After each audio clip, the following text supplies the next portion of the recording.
You know what's great in life? When 20 attorneys general from gun-controlling states decide that they have to join a Supreme Court brief in order to support the ATF to infringe upon your rights, all the while throwing their own gun control regimes under the bus because they don't work, but then saying we need more because they don't work in the Supreme Court of the United States. You guys are going to want to see every second of this. You will not believe what you're about to hear.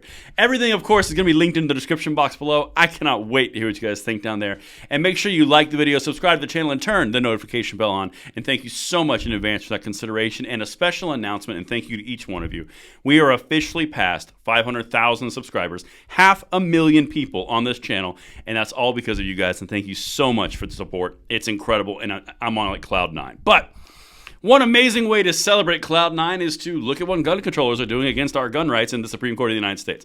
All right, so let's get into this because I wrote this down because I had to say it right. This is a good summation here. Only in a brief to the Supreme Court would the gun controllers say that gun control doesn't work and advocate for more gun control, because that's what I'm about to show you. Because 20 states have now joined the lawsuit against Vanderstock on behalf of the ATF. You know that whole vacating this or staying the vacate, all that kind of stuff? Yeah. This you guys are going to love, but here's the theme overall. Here's the gist. Let me give you a Cliff Notes version. The Gun Control Act of 1968 was passed to help the federal government prevent interstate gun trafficking. Therefore, it should support state gun laws, and ghost guns circumvent state gun laws. Therefore, the rule supports the GCA because gun laws don't work. And now I'm going to walk you through the actual details because the stuff in this amicus brief is so asinine. I'm going to show you the 20 states first, though, just to show you who's signing on for this evidence of intelligentsia right here. This is the brief for the District of Columbia and the states of New Jersey, Pennsylvania, California, Colorado, Connecticut, Delaware, Hawaii, Illinois, Maine, Maryland, Massachusetts, Michigan, Minnesota, Nevada, New York, North Carolina, Oregon, Rhode Island, Vermont, Washington, as amicus briefs in support of the emergency application to stay the vacatur of the final rule. Now, this is the ghost gun rule, or the Vanderstock lawsuit is what normal people would call it. But you got to really say ghost gun, right? Because that's the branded term, especially when you use it to undermine your own gun control regimes in your own states. Listen to every one of these things. I've got 6 clips from this. You're going to love every moment and send this out. All right, let's get it. So this brief is in support of applicants in the request for an emergency stay of the district court's vacatur of the final rule at issue. Like I said, this is the ghost gun rule, but here we go. Concurrently, advances in firearms technology have contributed to the rapid proliferation of ghost guns, unserialized firearms that can be built at home from easily assembled weapon parts kits or partially complete frames and receivers. Individual states have worked diligently to protect their citizens from gun violence and address this emerging threat. But there is a natural limit to states' abilities to combat a nationwide problem that crosses state borders. You seeing where they're laying the groundwork here? Absent federal enforcement, ghost guns have continued to proliferate, including in the very states that have been trying to keep them out. Tell me gun control doesn't work without saying gun control doesn't work. Don't worry, I got 4 or 5 more clips. Again, this isn't an actual document that all the states mentioned put forward as an amicus brief on behalf of the ATF to the Supreme Court of the United States. Yeah, but let's keep going. We got more. Consistent with the Federal Gun Control Act of 1968, the final rule fills this gap in state-by-state enforcement by expressly regulating weapon parts kits and partially complete frames or receivers as firearms. In doing so, it advances the twin goals of the GCA: to keep guns out of the hands of criminals and others who should not have them, and to assist law enforcement authorities, the bulk of whom operate at the state and local level. This is the important part. They're starting to paint the picture of the independent levels and state regulations that are not working. Now keep in mind, every single gun control politician has used in their bona fides for power to say they've done something about the gun violence problem in their states. And they're about to undermine the entire thing in a court document to the SCOTUS. Let's keep going, because again, you can't make this stuff up.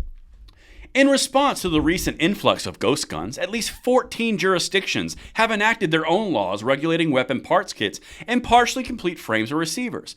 But absent federal enforcement, the number of unserialized guns has proliferated, leaving it in its wake a spike of crime and violence. The final rule serves as a vital coordinating function consistent with the GCA that states cannot exercise on their own. Vacatur of the final rule would allow further proliferation of ghost guns, harming public safety and stymieing law enforcement. Again, gun control is not working, But we've got to say it out loud so we can get more gun control at the federal level. They are throwing their state legislation under the bus in order to get federal. They tried to create a problem, and now they're referencing back to the problem because it didn't solve the problem as it promised. Understand what they're saying, because this is getting real bad in these last few clips. Check it.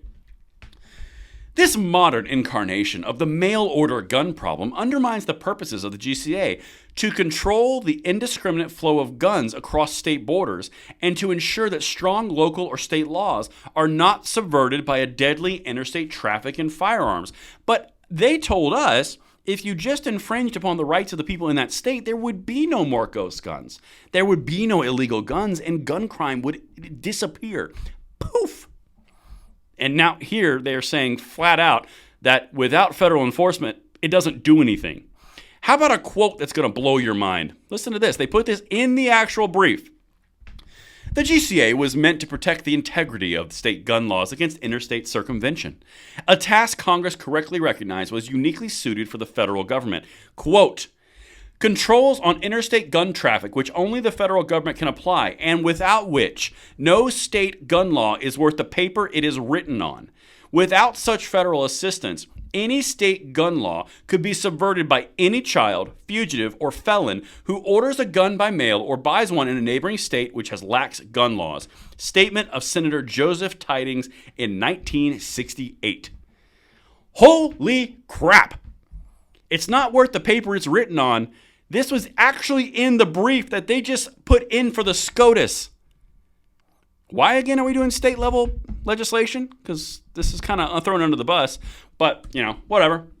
And here you go. One more thing to send your week or your Monday out right. This combination of widespread access and federal inaction has enabled individuals to circumvent state gun laws and bring unserialized weapons into the very states that have been trying to keep them out. For example, even though California has attempted to curb unserialized guns since at least 2016, these weapons accounted for nearly 30% of all guns recovered in the state by the ATF. Tell me gun control doesn't work without telling me gun control doesn't work, and at the same time, tell me gun control doesn't work so you need more federal gun control. They actually put this, 20 different states, put this in an amicus brief on behalf of the ATF against the FPC and Vanderstock. That's what we're dealing with here. This is mind-boggling. Please send this out because this is incredibly important stuff, and I will see you on the next video. I'm Braden. See you later.